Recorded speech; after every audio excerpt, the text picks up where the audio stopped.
Some stories are so terrifying, so unbelievable, that they leave an imprint on history itself. This is the story of Tory Gregg, a drifter, a killer, and a man who cheated death, only to meet his end in a way no one could have foreseen. In 1976, Gregg was sentenced to die by electric chair for the brutal murders of 3 men in Georgia. But the execution never happened. What followed was a night of chaos, escape, and violence, ending in a way that defied all expectations. This is not just the story of a killer, it is the story of a man who tried to outrun fate and failed. It was the summer of 1974, and the oppressive heat seemed to suffocate the small, quiet towns of rural Georgia. A shadow loomed over the region, a name spoken only in hushed whispers: Tory Gregg. He was a 28-year-old drifter, a man with no roots and no conscience. Gregg wasn't just a criminal, he was a predator, preying on the unsuspecting souls who crossed his path. Over the course of several brutal months, Gregg's actions turned him into a figure of terror, a living nightmare who thrived on violence and chaos. Gregg's first victim was a young gas station attendant named Jimmy Pearson. Jimmy was just 19 years old, working the night shift at a small, rundown gas station to save money for college. He had dreams of leaving his small town behind, but those dreams ended on a humid July night. Gregg wandered into the station just before midnight. Jimmy, who had been restocking shelves, greeted the stranger with a polite smile. Gregg asked for a pack of cigarettes and pulled out a crumpled dollar bill. As Jimmy turned to grab the cigarettes, Gregg pulled a revolver from his waistband. Without saying a word, he shot Jimmy point-blank in the back of the head. The young man collapsed behind the counter, his blood pooling around him. Gregg didn't even glance at the cash register. He simply walked out into the night, leaving Jimmy's lifeless body behind. It was murder without motive, killing for the sheer sake of killing. The second victim was a hitchhiker named Mark Hensley. Mark was a Vietnam veteran who had fallen on hard times. He had been hitchhiking along a desolate stretch of highway, hoping to make it to Savannah for a job opportunity. Gregg picked him up in his battered truck, offering a ride with a chilling smile. For the first few miles, their conversation was casual, even friendly. But somewhere along the way, Gregg's demeanor shifted. The friendly facade melted away, replaced by a cold, predatory stare. Mark's instincts told him something was wrong, but it was too late. Gregg pulled the truck over under the guise of checking the engine. When Mark stepped out, Gregg lunged at him with a hunting knife. The attack was vicious and unrelenting. Gregg stabbed Mark 27 times, each thrust of the blade fueled by pure rage. When it was over, Gregg dragged Mark's body into a shallow ditch by the side of the road and drove off, leaving the man who had survived a war to die like trash. The third and final victim was a bar owner named Carl Weston, a hard-working man in his 40s who ran a small dive bar on the outskirts of town. One night, Gregg stumbled into the bar, already drunk and belligerent. Carl, accustomed to dealing with unruly patrons, calmly asked Gregg to leave after he started harassing a waitress. But Gregg wasn't the kind of man who took no for an answer. Furious, he grabbed a pool cue from a nearby table and swung it at Carl with full force. The first blow knocked Carl to the ground, but Gregg didn't stop. He straddled the man and continued to beat him, the sound of wood cracking against bone echoing through the empty bar. By the time it was over, Carl's lifeless body was unrecognizable. Gregg stood over him, breathing heavily, his hands trembling with adrenaline. Then, in a chilling display of cruelty, he laughed, an unhinged, maniacal laugh that seemed to fill the room. He left the bar as casually as he had entered, disappearing into the night once again. By the time the police pieced together the connections between the murders, Gregg had already become a legend. His name was spoken in fear, his crimes described in gruesome detail over kitchen tables and in hushed conversations at church. Some called him a monster, others a ghost, but everyone agreed on one thing: Tory Gregg was unstoppable. But even ghosts can bleed. Gregg's reign of terror came to an end one fateful night when police finally caught up with him. A sharp-eyed officer recognized Gregg's truck on a rural backroad and gave chase. What followed was a high-speed pursuit through the twisting, dusty roads of the Georgia countryside. Gregg drove like a man possessed, his truck swerving dangerously around corners and kicking up clouds of dirt. The chase lasted nearly an hour, but Gregg's recklessness proved to be his downfall. He lost control on a sharp curve, and his truck veered off the road, crashing into a ditch. Before he could flee on foot, officers surrounded him, guns drawn. Gregg was dragged from the wreckage, his face bloodied but still wearing that same cold, predatory smirk. His trial was swift and decisive. The evidence against him was overwhelming: fingerprints, witnesses, and even the blood-stained hunting knife he had used to kill Mark Hensley. The jury deliberated for less than 2 hours before delivering a unanimous verdict: guilty on all counts. The judge wasted no time in sentencing him to death by electric chair, setting the execution date for January 27, 1976. As the sentence was read, Gregg remained expressionless, his cold eyes scanning the courtroom as if memorizing the faces of the people who had sealed his fate. For the families of his victims, the sentencing brought a measure of closure, but the fear lingered. Even behind bars, Gregg's presence was like a dark cloud hanging over the town. People whispered about him, speculated about what had driven him to commit such atrocities. Some said he was simply evil, born without a shred of humanity. Others believed he was possessed, a vessel for something far darker. Whatever the truth, one thing was certain: Tory Leon Gregg's story was far from over. At the Georgia State Penitentiary, Tory Leon Gregg wasn't just another condemned man awaiting his execution. He was something else entirely, a living enigma whose presence cast a long shadow over the prison. His cell was small, cold, and suffocating, with only a narrow slit of a window that allowed a faint glimmer of light to seep in during the daytime. Most men in his position broke down. They wept, prayed, or screamed into the void, consumed by the weight of their impending deaths. But not Gregg. He spent his days pacing his tiny cell like a predator trapped in a cage. His footsteps echoed through the concrete halls, steady and deliberate, the sound sending chills down the spines of those who heard it. Gregg's expression was always the same, a smirk that seemed carved into his face, like he knew something the rest of the world didn't. That smirk unnerved everyone: guards, inmates, even the warden. It wasn't the look of a man resigned to his fate. It was the look of a man who was waiting for something. The whispers began almost immediately after Gregg arrived on death row. At night, when the rest of the prison was silent, his voice could be heard drifting from his cell. It wasn't the usual cries for mercy or muttered prayers for forgiveness. No, Gregg whispered to himself in a guttural tone, low and rhythmic, like he was reciting some dark incantation. Guards who passed by his cell swore they could hear another voice responding, faint and raspy, as if it were coming from the walls themselves. Gregg's cell soon became a source of fascination and fear. Strange symbols began to appear on the walls, scratched into the concrete with what looked like a shard of metal. The drawings were crude but chilling: knives dripping with blood, hollow-eyed skulls, and a figure strapped to an electric chair, its face twisted in agony. No one could explain how Gregg managed to carve them so deeply into the concrete. It was as if he had used his bare hands. The symbols weren't the only thing unnerving the prison staff. Rumors spread like wildfire among the inmates. Some claimed Gregg was possessed, that he spoke to demons who promised him he would escape death and return to exact vengeance. Others whispered that he wasn't afraid of the electric chair because he believed it would only set him free, transforming him into something far worse. One guard, a veteran of 20 years, quit after only a week of working near Gregg's cell. He told his colleagues that he had caught Gregg staring at him through the bars, his eyes wide and unblinking, his lips moving silently. The guard swore that a shadow had moved behind Gregg, something darker and larger than should have been possible in the small cell. The laughter started a month before Gregg's execution date. It began quietly, barely audible over the hum of the fluorescent lights. Gregg would sit on the edge of his cot, his head tilted back, and laugh softly to himself. The sound was hollow and humorless, more like the cackle of a madman than genuine mirth. But as the days passed, the laughter grew louder, more unhinged, until it echoed down the halls and kept the other inmates awake at night. "Shut up, Gregg," one inmate yelled from his cell one night, slamming his fist against the bars. Gregg stopped laughing abruptly. The silence that followed was deafening. Then Gregg spoke, his voice low and venomous. "You think the chair will save you? It won't. None of you are safe. Not in here. Not out there." The inmate never spoke to Gregg again. As the execution date approached, Gregg's behavior became increasingly erratic. He alternated between long periods of silence, staring at the ceiling with a vacant expression, and bursts of manic energy, during which he would pace his cell and mutter under his breath.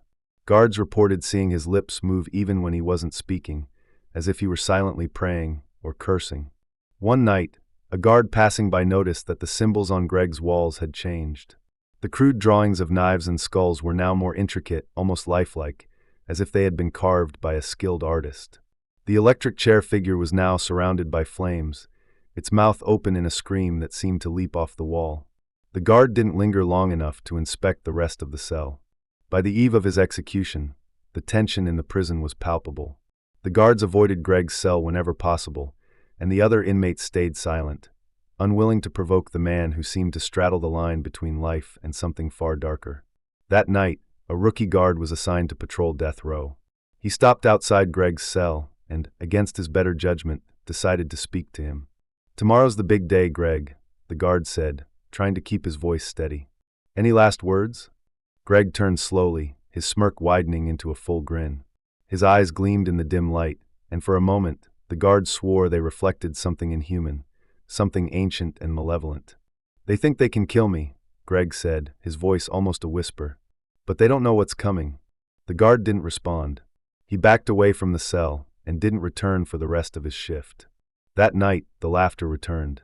It was louder than ever before, echoing through the prison like the howl of a wolf. Inmates pressed their hands over their ears, trying to block out the sound. Some prayed, others cried, but no one dared to speak. The guards on duty huddled in the break room, unwilling to venture near Gregg's cell. When morning came, Gregg was still smiling. His execution loomed, but he showed no fear. If anything, he seemed excited. When the guards arrived to escort him to the execution chamber, he greeted them with a cheerful, "Good morning, gentlemen. Shall we?" As they led him down the hall, Gregg began humming a tune, a low, eerie melody that no one recognized but everyone found unsettling. It was the kind of sound that stayed with you, burrowing into your mind like a parasite. Whatever was going to happen that day, one thing was clear. Tory Leon Gregg wasn't going to meet his end quietly. And he wasn't going to leave alone. January 27th, 1976. The air in the execution chamber was heavy, dense with the weight of what was about to take place. The room, illuminated by harsh fluorescent lights, was sterile and unfeeling. Every sound seemed amplified in the silence: the creak of leather straps, the shuffle of boots on the concrete floor, and the faint, ominous hum of the electric chair as it stood ready to fulfill its purpose. Tory Leon Gregg walked into the chamber with a calmness that unnerved everyone present. The guards flanking him were tense, their hands gripping his arms a little too tightly, as though they feared he might lash out at the last moment. Gregg, however, offered no resistance. His face was serene, almost amused, as if he were a guest of honor at his own execution. Witnesses later said he carried himself not like a man walking to his death, but like a king walking to his coronation. As the guards guided him to the chair, Gregg smiled, a slow, deliberate curve of the lips that sent chills down the spines of everyone in the room. He sat down without hesitation, his movements smooth and unhurried. The warden read out the formalities, his voice steady but cold, as if trying to mask his own unease. Gregg's eyes never left the warden's face, his gaze unnervingly steady. One by one, the guards strapped him in, thick leather belts across his chest, arms, and legs. The executioner adjusted the electrodes, their metal edges gleaming under the harsh light. With every strap tightened, Gregg remained completely still, his smirk never faltering. The room was silent except for the faint buzz of the chair's machinery warming up. It was a sound that seemed to crawl under the skin, a low hum that promised death. The witnesses, seated behind a glass pane, watched in a tense, collective silence. Some shifted uncomfortably in their seats, unable to reconcile Gregg's calm demeanor with the brutal crimes he had committed. A few avoided looking at him altogether, instead staring at the floor or their own hands. When the warden asked if Gregg had any last words, he tilted his head slightly and grinned wider.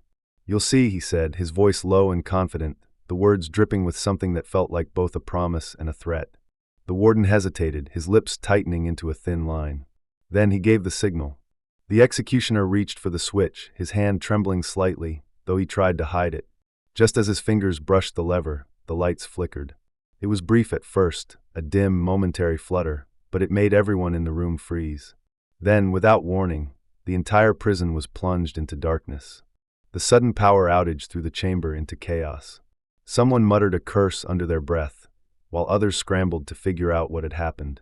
The faint red glow of an emergency light illuminated the room, casting long, distorted shadows on the walls. In the confusion, the faint sound of leather straps creaking went unnoticed. No one saw the exact moment when Gregg's bindings came loose. No one noticed the strange way the straps seemed to slacken, as if they had been undone by invisible hands. In the dim, flickering light, Gregg's form became indistinct, a shadow among shadows. When the lights finally came back on, the room was deathly silent. All eyes turned to the electric chair, expecting to see Gregg slumped lifelessly against the leather restraints. Instead, the chair was empty. For a moment, no one moved.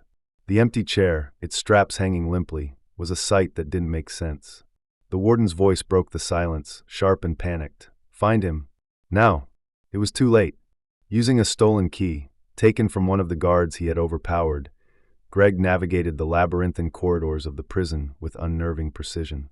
The long, narrow hallways were dimly lit by emergency lights, their red glow casting everything in an otherworldly hue. His footsteps were nearly silent as he moved, his body low and quick, like an animal stalking through the shadows. The guards were in complete disarray, their radios crackling with conflicting orders and panicked voices. Some ran to secure the perimeter, while others searched blindly through the maze of hallways. But Gregg seemed to know exactly where to go. He moved with a confidence that suggested he had studied the prison's layout, his every turn deliberate. At one point, a lone guard stumbled upon him in the corridor. The guard froze, his hand instinctively reaching for the baton at his side. Gregg didn't hesitate. He lunged forward, his movements swift and brutal. The guard let out a strangled cry as Gregg tackled him to the ground, delivering a series of quick, punishing blows. When the guard stopped struggling, Gregg stripped him of his uniform, donning it like a second skin. Disguised in the stolen uniform, Gregg blended seamlessly into the chaos. He walked past other guards without drawing suspicion, his stolen cap pulled low over his face. The blaring alarms and the echoing shouts only served to mask his escape. By the time the alarm was raised properly, when someone finally pieced together what had happened, Gregg was already gone. He slipped through an emergency exit, the cold night air hitting his face as he stepped into the darkness. The lights of the prison glowed faintly behind him, but Gregg didn't look back. The night swallowed him whole, leaving behind only fear and disbelief.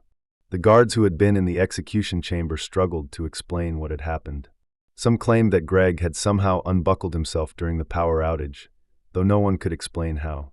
Others swore that the straps had come undone on their own, as if something unseen had been helping him. The warden ordered a full lockdown of the prison, but it was futile. Gregg was gone, vanished into the night like a ghost. For days, the staff and inmates alike spoke in hushed tones about what had happened. Some said the power outage was a coincidence, a stroke of luck that Gregg had exploited. Others believed it was something more, something unnatural. One witness, a prison chaplain, refused to speak of the event after that night. When pressed, he would only say, "Whatever happened in that room, it wasn't human."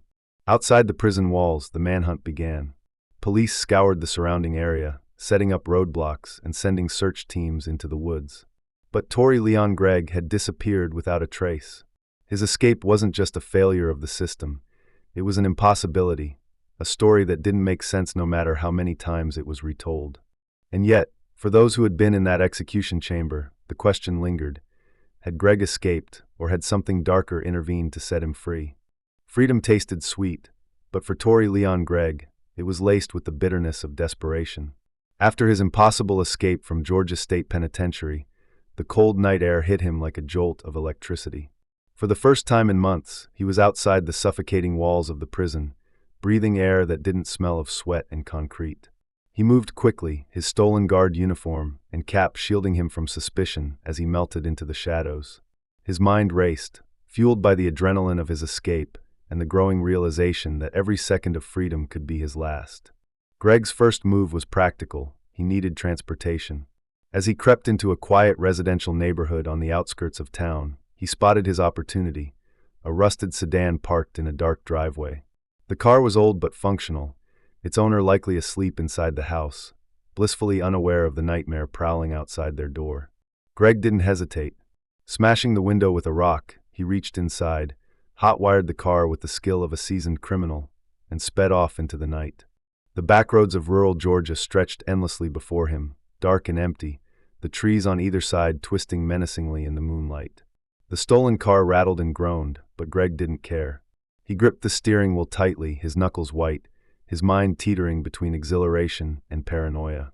Every set of headlights in the distance made his heart pound. Every turn in the road felt like it might lead to a police blockade.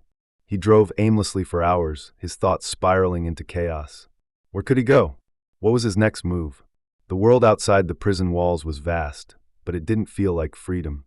It felt like a cage, larger but no less confining. As the night dragged on, exhaustion began to creep in. His adrenaline was fading, replaced by the gnawing hunger in his stomach and the searing ache in his muscles. Eventually, Gregg spotted a faint glow on the horizon, the neon lights of a seedy roadside bar. The building was dilapidated, surrounded by a gravel parking lot littered with broken beer bottles and cigarette butts. It was the kind of place where no one asked questions, where fugitives and drifters could disappear into the haze of cheap whiskey and bad decisions. To Gregg, it was exactly what he needed. The bar was dimly lit and reeked of stale beer and cigarette smoke. A jukebox in the corner sputtered out an old country song, its melody drowned by the low murmurs of conversation and the occasional clatter of pool balls.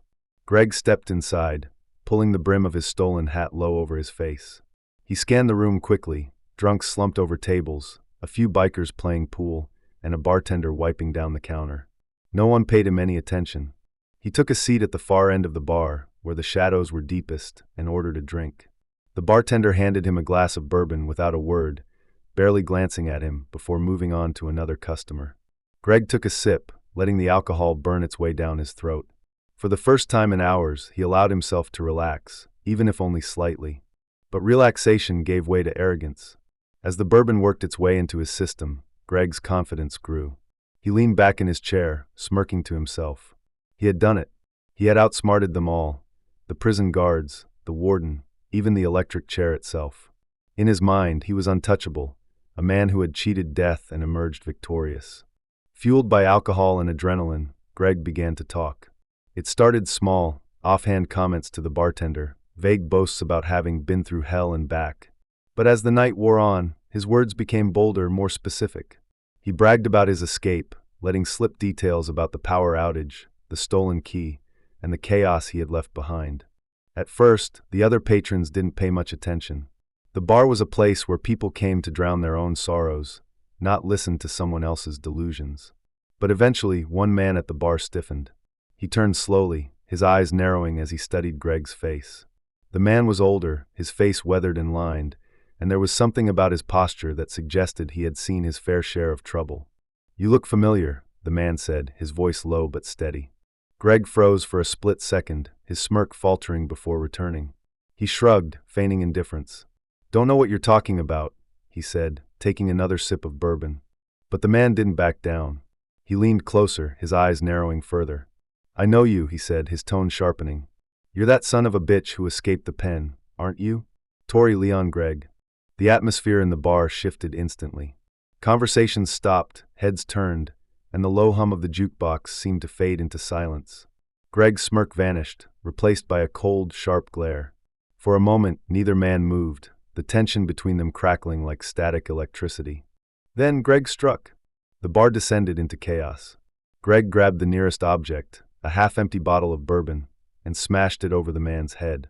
The shattering glass sent a spray of liquor and blood into the air as the man stumbled backward, crashing into a table. The other patrons erupted into shouts and screams, their chairs screeching against the floor as they scrambled to get out of the way. But Gregg wasn't done. Fueled by rage and adrenaline, he lunged at the man, fists flying.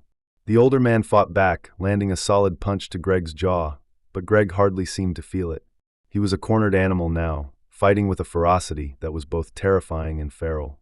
The fight spilled across the bar, knocking over tables and sending chairs flying. Glass shattered, pool cues snapped, and the jukebox let out a distorted screech before falling silent. The other patrons either fled or watched in stunned silence, too afraid to intervene. At some point, someone drew a knife. Gregg didn't see who. All he felt was the sudden, sharp pain in his chest as the blade sank in. He staggered backward, his hands clutching at the wound, blood seeping through his fingers. The room seemed to spin around him, the shouts and crashes fading into a dull roar. He stumbled against the bar, his knees buckling, and collapsed onto the filthy floor. The taste of blood filled his mouth, and his vision blurred. For a moment, everything was still. The bar was silent except for the sound of Gregg's ragged breathing. The patrons stared down at him, their faces pale and wide-eyed. Some swore later that as Gregg lay dying, he smiled, a slow, chilling smile that seemed to defy the pain and fear coursing through his body. It was the smile of a man who knew something they didn't. A man who, even in death, believed he had won. And then Tory Leon Gregg was still. Tory Leon Gregg lay sprawled on the dirty bar floor, his blood pooling beneath him in dark, glistening streams. The once chaotic room had fallen into a stunned, eerie silence. Chairs were overturned, broken glass glittered in the dim light, and the jukebox that had been playing earlier now sat silent, as though even the music had recoiled from the violence. The air smelled of stale liquor, sweat, and the sharp metallic tang of blood. The patrons stood frozen, their faces pale and wide-eyed as they stared at Gregg's lifeless form. No one moved to help him. No one even breathed too loudly. It was as if the entire room had been caught in some invisible, suffocating grip. And then someone noticed his face. Though Gregg's body lay still, his lips were twisted into a faint, eerie smile. It wasn't the peaceful smile of someone who had accepted their fate. It was something far darker, something that sent a cold shiver down the spines of those who saw it. His eyes, half open, seemed to glint in the dim light with an unnatural gleam, as though even in death he was watching them. "What the hell?" one man muttered under his breath, stepping back as if Gregg's body might suddenly rise. Others began whispering nervously. The bartender, who had seen more than his fair share of bar fights, stood frozen behind the counter, the phone clutched in his trembling hand. He had been about to call the police, but now he couldn't seem to make himself move. It wasn't just the violence that had shaken him, it was the way Gregg had died. "Did you see him smile?" a woman whispered, her voice trembling. Right before he hit the ground." "Shut up," another man hissed, his voice tight with fear. "You're imagining things." But she wasn't. Several witnesses later swore that in his final moments, just as the knife plunged into his chest and his knees buckled, Gregg had smiled. It wasn't a smile of pain or panic. It was something knowing, something that suggested he had expected this outcome all along, and welcomed it. Some even claimed they heard him whisper something as he lay dying. The words were faint, barely audible over the sound of his ragged breathing, but they carried an unnatural weight. One man, who had been sitting closest to Gregg, later insisted he heard him say, "I told you, you can't kill me." Others disagreed, saying they heard him mutter, "See you soon." But no one could agree on what he had actually said. When the police finally arrived, the bar was a scene of devastation. Officers pushed open the creaking door and were greeted by the sight of frightened patrons huddled in silence, their faces pale and their eyes wide with shock. The room was a mess of shattered bottles, overturned tables, and bloodstains smeared across the floor. In the center of it all lay Gregg's body, motionless and still smiling. The officers approached cautiously, their boots crunching on broken glass. Even the most seasoned among them felt a knot of unease in their stomachs as they looked down at the lifeless figure. Something about Gregg's expression, his twisted grin, his half-open eyes, made the room feel colder, darker, as though the shadows had deepened in his presence. The coroner arrived shortly after, his face grim as he knelt beside the body. He had seen countless deaths in his career, but something about this one felt wrong. He checked for a pulse, though he knew it was futile. Gregg's skin was already growing cold. "Dead," the coroner said flatly, his voice breaking the oppressive silence. But the declaration didn't bring any relief to the room. If anything, the tension only grew thicker. As the coroner prepared to move the body, he hesitated. His hand hovered over Gregg's face, and for a brief moment, he swore the man's lips twitched. He froze, his heart pounding in his chest. But when he looked closer, Gregg's expression hadn't changed. The smile was still there, frozen in death, mocking him. "Let's get him out of here," the coroner muttered, more to himself than anyone else. The officers helped lift Gregg's body onto a stretcher, their hands trembling despite their best efforts to appear calm. The bar patrons watched in silence, their gazes fixed on the body as it was carried out the door. A few of them crossed themselves. Others muttered prayers under their breath. No one could shake the feeling that they were being watched, even after Gregg's body had been taken away. The aftermath of Gregg's death rippled through the small town like a shockwave. News of the escaped killer's demise spread quickly, but the details of his death were whispered about with a mix of fear and fascination. Some called it justice, a fitting end for a man who had caused so much pain and suffering. Others weren't so sure. The bartender, who had been one of the last people to see Gregg alive, confided in a friend later that week. "It didn't feel like the end," he said, his voice barely above a whisper. "When he smiled like that, it was like he knew something we didn't. Like this wasn't over." The coroner, too, was haunted by the experience. He couldn't bring himself to write the usual cause of death on Gregg's report. Instead, he left it blank, the unnerving smile etched into his memory. The patrons who had witnessed Gregg's final moments found themselves plagued by nightmares. In their dreams, Gregg's lifeless body would rise from the bar floor, his grin widening as he whispered words they couldn't understand. His eyes would glow with a terrible light, and his laughter, low, guttural, and inhuman, would echo in their ears long after they woke. Gregg's body was buried in an unmarked grave, far from the victims whose lives he had stolen. No one attended the burial. A few weeks later, the caretaker of the cemetery reported something strange. The dirt over Gregg's grave had been disturbed, as if it had been dug up, and not by animals. The caretaker didn't investigate further. He didn't want to know. And so the story of Tory Leon Gregg came to an end, or so it seemed. For those who had been in that bar, or in the prison on the night of his escape, the fear remained. They spoke his name only in whispers, afraid that saying it too loudly might summon something worse. Because deep down, they all feared the same thing. Tory Leon Gregg wasn't truly gone. He had cheated death once before. What was to stop him from doing it again? Tory Leon Gregg's story didn't end with his death. His name lingered in the air like a curse, whispered in fear and disbelief by those who had crossed his path. His escape from death row, his brief reign of freedom, and his violent demise in that grimy bar became the stuff of legend in rural Georgia. But this wasn't a tale of justice or redemption. It was a story that clawed its way into the minds of everyone who heard it, leaving behind a shadow of unease. The families of his victims found little solace in the news of his death. For months, they had hoped the electric chair would bring them closure, that it would finally end the nightmare that Gregg had inflicted upon their lives. But hearing how he had escaped, how he had evaded justice only to meet his end on his own terms, left them feeling hollow. Justice had been stolen from them, replaced by chaos. For the prison staff, Gregg's escape remained an open wound. Investigations were launched, fingers were pointed, and careers were ruined. But no one could explain how it had happened.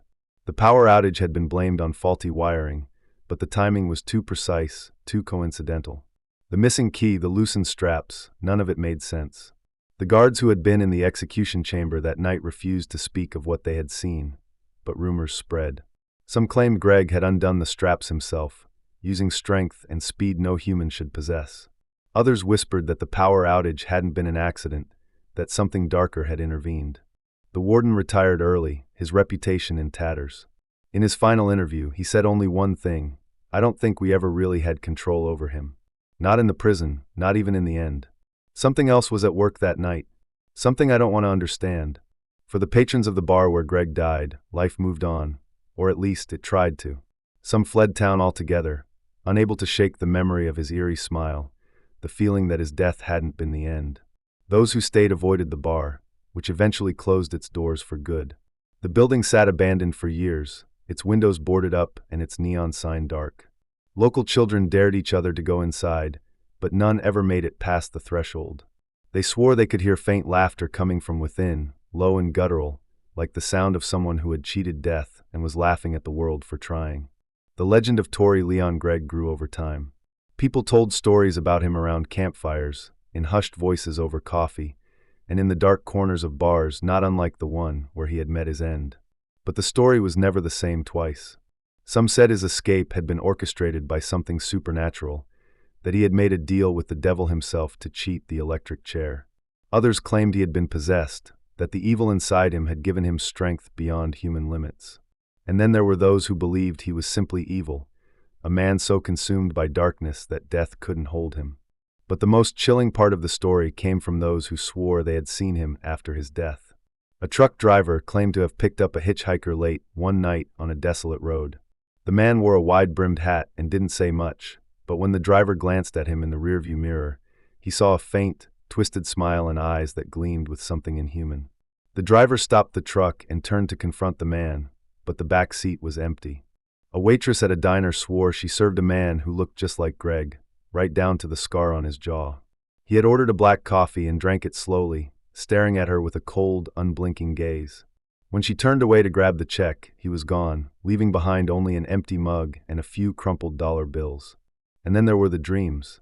People who had been in the execution chamber, the prison guards, the patrons of the bar, many of them reported the same nightmare. In the dream, they were back in the bar, or the execution chamber, or wherever they had last seen Gregg. He was there, sitting in the shadows, his smile wide and unnatural. He didn't speak, but his laughter filled the room, low and guttural, shaking the walls and making their skin crawl. And then, just before they woke, he would lean forward, his eyes glowing faintly in the darkness, and whisper, "You thought it was over?" For years, the stories of Gregg haunted those who had been close to him in life, or in death. But for the rest of the world, he became a cautionary tale, a ghost story told to remind people of the darkness that can lurk within the human soul. Some say justice caught up with him in the end, that his death in the bar was the fitting conclusion to a life of violence and chaos.